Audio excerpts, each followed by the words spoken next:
दोस्तों नमस्कार, मैं शंकर तिवारी। स्वागत है आपका मेरे YouTube ब्लॉग तिवारी जी सुहावल में। जैसा कि आपको मैंने कुछ समय पहले बताया था, हमारा पार्ट 1 भूतनाथ मंदिर का रहस्य, आपसे मैंने कहा था इसके दूसरे पार्ट में मैं आपको रूबरू कराऊंगा कुछ ऐसी जानकारियों से जिसके बारे में अभी लोग अनजान हैं, और जितना हो सकता है आपको सच्चाई के करीब ले जाने की कोशिश करूंगा। और अभी आप देख पा रहे हैं ये वही एरिया है। जय हो भैया। तो यहाँ पे कुछ नागरिकगण भी हैं जो यहाँ खेती करते हैं, और इस समय आप देख रहे हैं भूतनाथ मंदिर के परिसर के वो कुछ टूटे फूटे और पुराने खंडहर। और इस समय चारों तरफ आपको खेत दिख रहे हैं,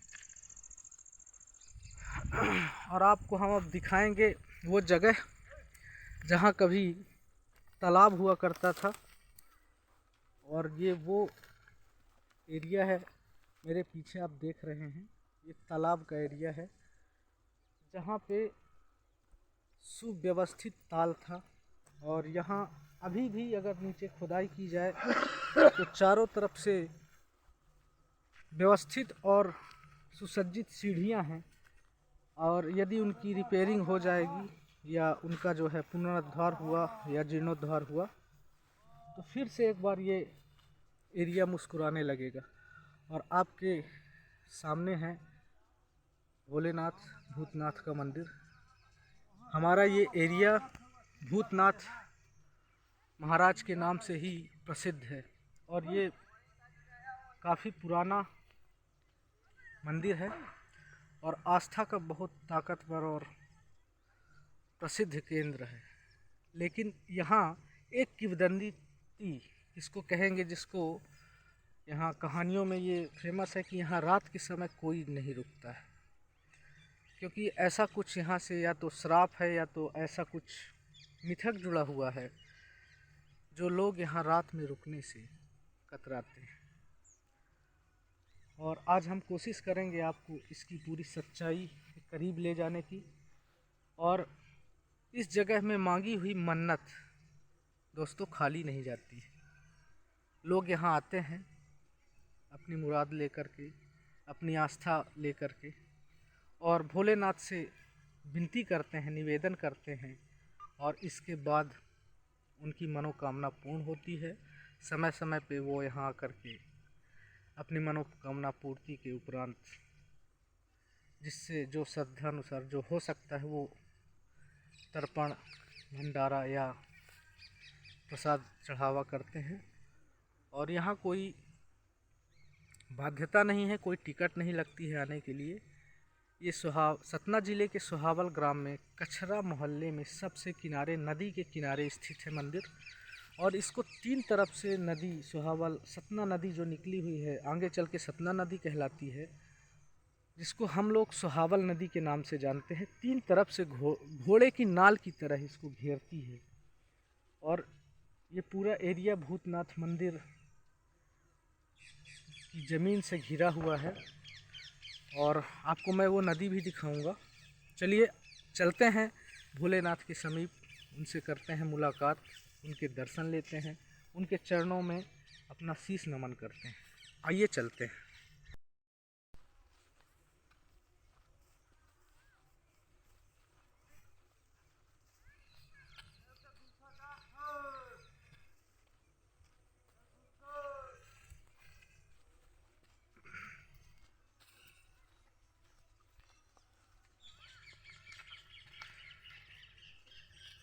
और हम आ पहुँचे हैं भोलेनाथ के मंदिर परिसर में।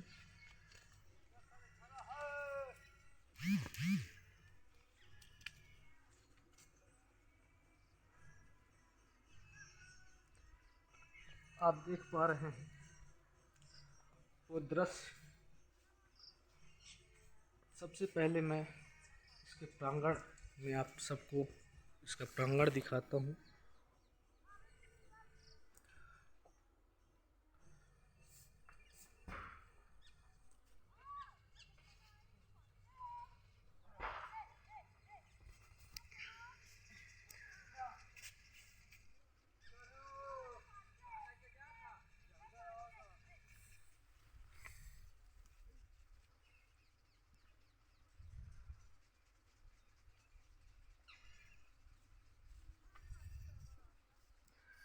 इसके प्रांगण के चारों तरफ कनेर के फूल पुष्प के पौधे लगे हुए हैं, कुछ खजूर के पौधे हैं। और हम अभी मंदिर के बाहर से चारों तरफ चबूतरे में टहल रहे हैं।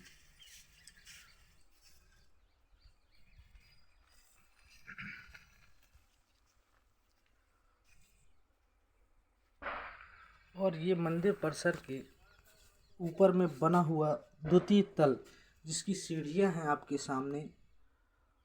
और अब हम चलते हैं प्रभु भोलेनाथ के प्रांगण में। चूँकि आज अमावस्या का दिन है, इसलिए भोलेनाथ के पट अभी बंद हैं। चूँकि ग्रहण काल है, तो ऐसा कहा जाता है कि ग्रहण काल में भगवान विश्राम करते हैं और उसके उपरांत जब ग्रहण काल हालांकि समाप्त होने की ही कगार पे है, दिन सूर्य ग्रहण का समय सूर्यास्त होने ही वाला है, कुछ समय के उपरांत ये द्वार खुलेंगे प्रभु के और आप सबको उनके दर्शन होंगे। और ये है मंदिर का बरामदा।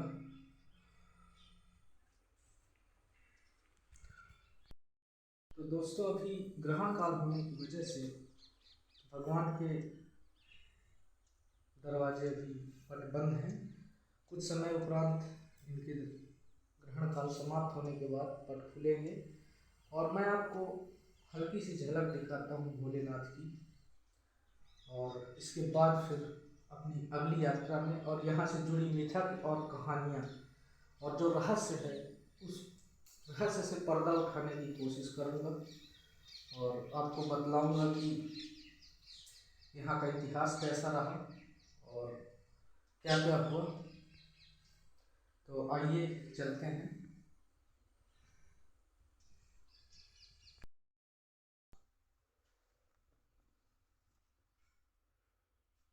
जय हो भगवान भोलेनाथ की, भूतनाथ महाराज की जय।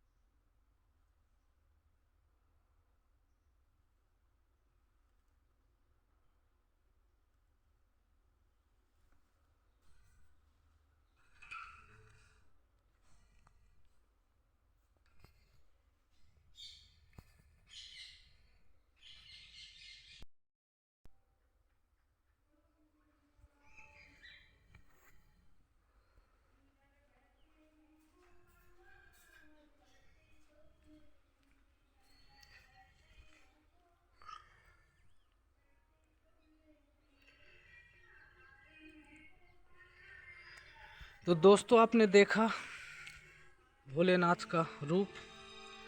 और मैंने जिस नदी की बात की थी, ये वो नदी है जो इधर पेड़ के बाद ढलान है और यहाँ से ये नदी सीधे चारों तरफ से इस मंदिर प्रांगण को घेरती है।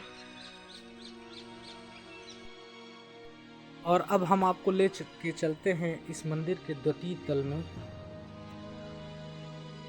काफी सकरा रास्ता है ये द्वितीय तल जाने का।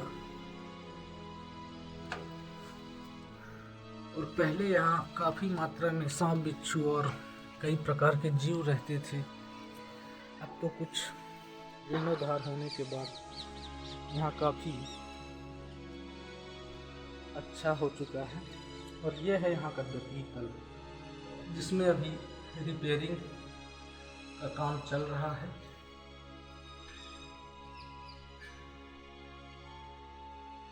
और इसमें चारों तरफ से द्वार हैं, 3 खिड़कियां हैं और 1 द्वार है। प्रवेश द्वार के बाद तीनों तरफ खिड़कियां हैं, जिससे इस मंदिर प्रांगण के चारों तरफ का नज़ारा बहुत ही अद्भुत दिखता है। ये सूर्यास्त का समय, और ये वो नदी है जिसकी बात हम कर रहे थे।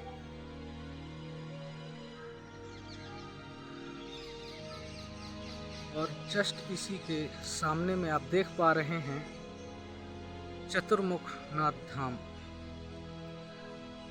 अगले वीडियो में हम आपको दिखाएंगे चतुर्मुख नाथ महाराज भगवान भोलेनाथ का। वो भी एक प्रसिद्ध मंदिर है जहाँ 4 मुख के शंकर जी विराजमान हैं। और ये वो तालाब है जिसकी बात हम कर रहे थे, जहाँ पे कभी सीढ़ियाँ हुआ करती थी। आज भी इसकी खुदाई करने के बाद यहाँ आपको वो पुरानी सीढ़ियाँ निकलेंगी। चूँकि पिछले 60-70 वर्षों से लगातार प्राकृतिक बाढ़ और प्रकोप को झेलते हुए ये तालाब नष्ट हो चुका है, पृथ्वी की गर्भ में समा चुका है, पूरी तरह से मिट्टी से ये भर चुका है। और यहाँ पे अब खेत का नज़ारा दिख रहा है। लेकिन यकीन मानिए दोस्तों, इसके नीचे आज भी खुदाई के बाद उसी प्रकार सुसज्जित सीढ़ियाँ प्राप्त होंगी। उस जगह से टूटी फूटी लेकिन पुराना अद्भुत नज़ारा मिलता है यहाँ। कभी किसी ज़माने में यहाँ तालाब हुआ करता था। यहाँ पे रहने वाले साधु सन्यासी जो भी थे, पुजारी थे, वो स्नान करते थे और उसके उपरांत भोलेनाथ को इसी तालाब से जलाभिषेक किया जाता था। समय की धारा में ये विलीन हो चुका है। यदि प्रशासन की नज़र गई तो ये हो सकता है आने वाले समय में फिर से इसका जीर्णोद्धार हो, और ऐसी उम्मीद हम कर सकते हैं। आइए अब वापस चलते हैं, और अब हम सीढ़ियों से नीचे की ओर प्रस्थान कर रहे हैं।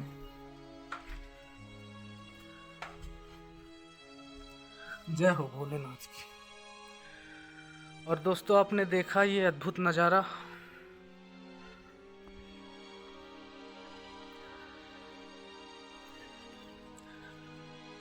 अब हम बात करेंगे आपसे यहाँ की कहानी और यहाँ की जो मिथक हैं और जो हिस्ट्री है उसके बारे में, और आपको बताएंगे कि कैसे समय की धारा में ये बहकर और यहाँ आज इस परिस्थिति में मंदिर पहुँच चुका है।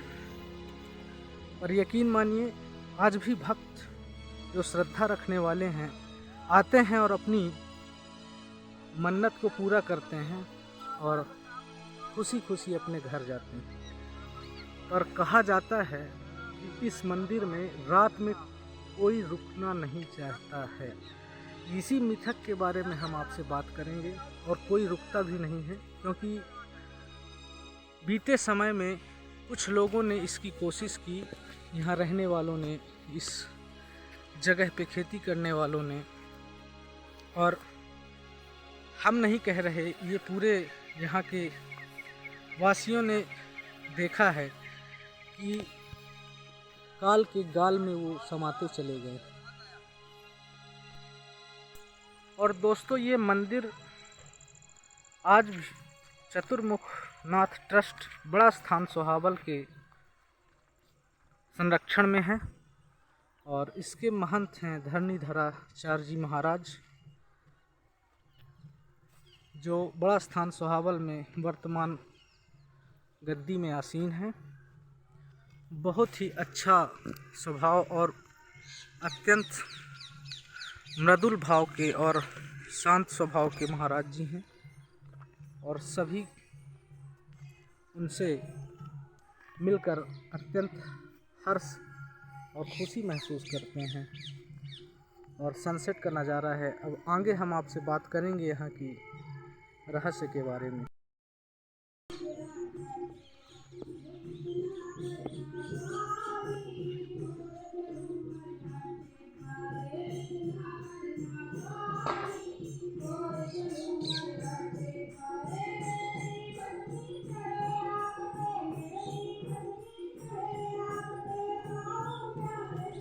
आइए दोस्तों, चलते हैं हम नदी घाट की ओर।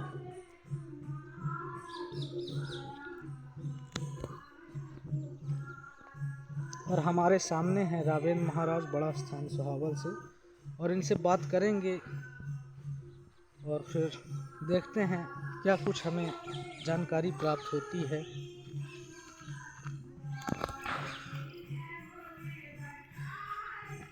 रावेंद्र महाराज की जय हो।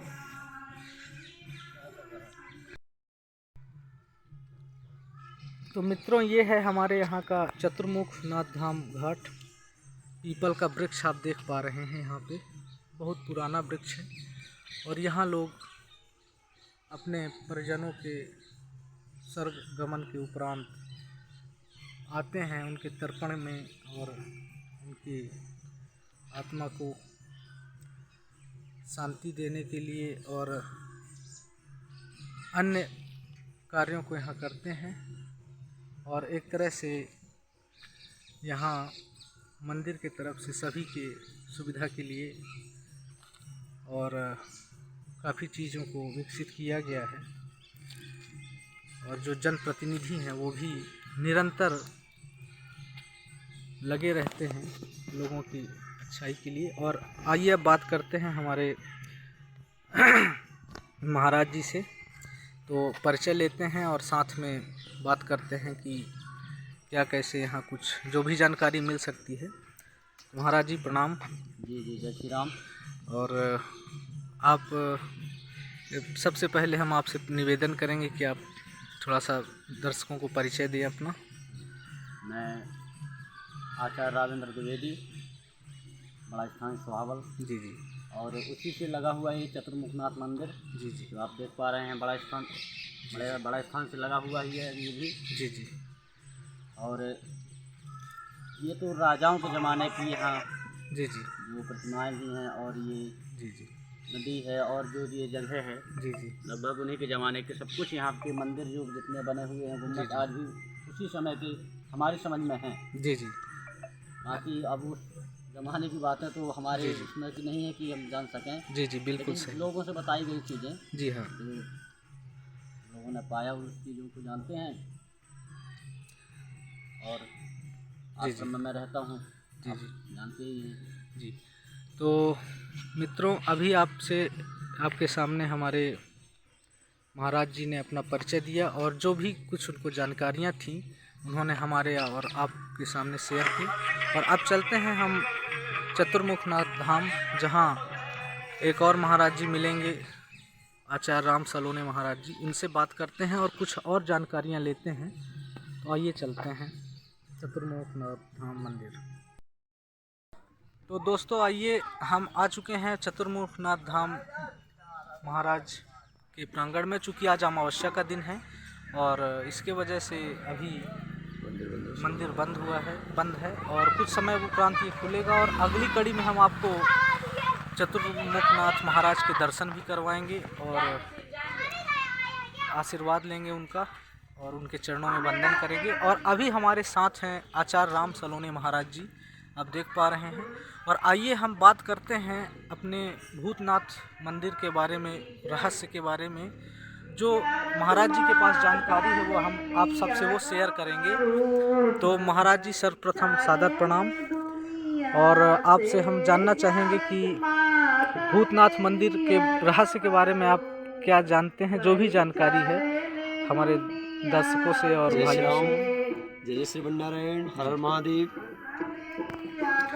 जी महाराज। यह परम सौभाग्य है कि हमें चैनल के माध्यम से श्री चतुर्मुखनाथ महादेव मंदिर या भूतनाथ महादेव मंदिर का कुछ बातें बताने का सौभाग्य मिला। जी जी। भगवान की परिचर्चा है। महादेव का मंदिर तो अद्भुत है, जिसकी कोई गणना नहीं। लेकिन जो भगवान भोलेनाथ का मंदिर है, भूतनाथ हो या बाबा चतुर्मुखनाथ हो, इनकी मूर्ति को देख करके लगता है कि ठीक आज से 1300-1400 वर्ष पुराने मंदिर है।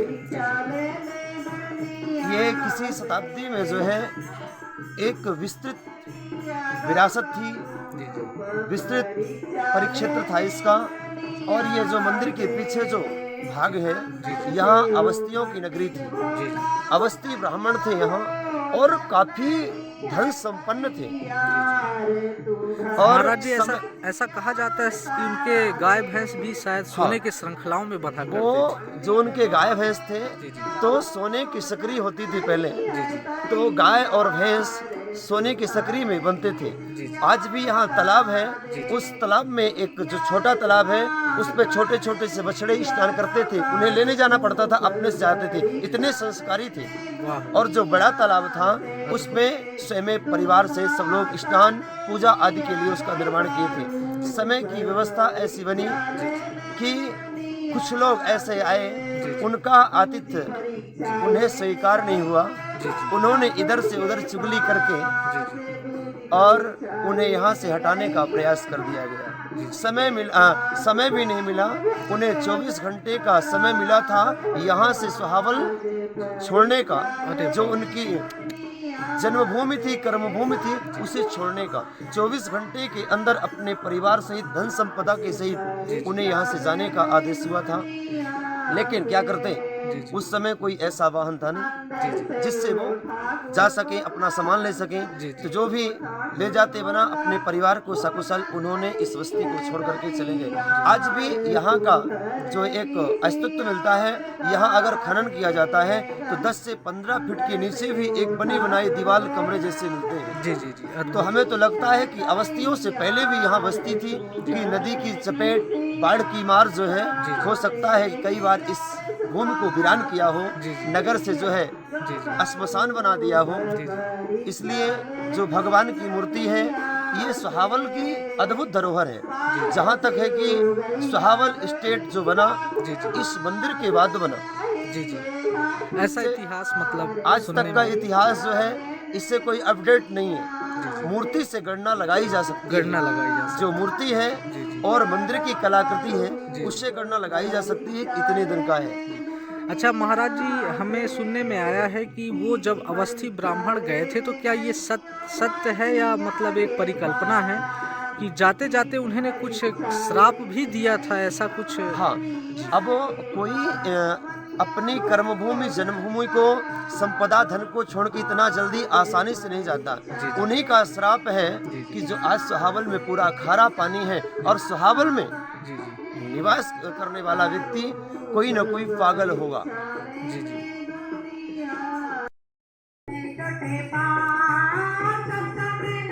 तो दोस्तों, आपने देखा हमारे आचार्य राम सलोने महाराज जी ने हमसे अपनी जानकारी शेयर की, और हम इसी की अगली कड़ी में आपको आने वाले समय में जब भगवान का, जब आप प्रभु के पट खुलेंगे और उनके दर्शन होंगे, तो अगली कड़ी में हम आपको इस रहस्य को बढ़ाते हुए आएंगे और ये इस कोशिश करेंगे जानने की गहराई में जाकर के कि और क्या है इसके पीछे रहस्य। सारी जानकारी आपको हम देते रहेंगे। बने रहिए हमारे चैनल के साथ, हमारे ब्लॉग के साथ, तिवारी सुहावल।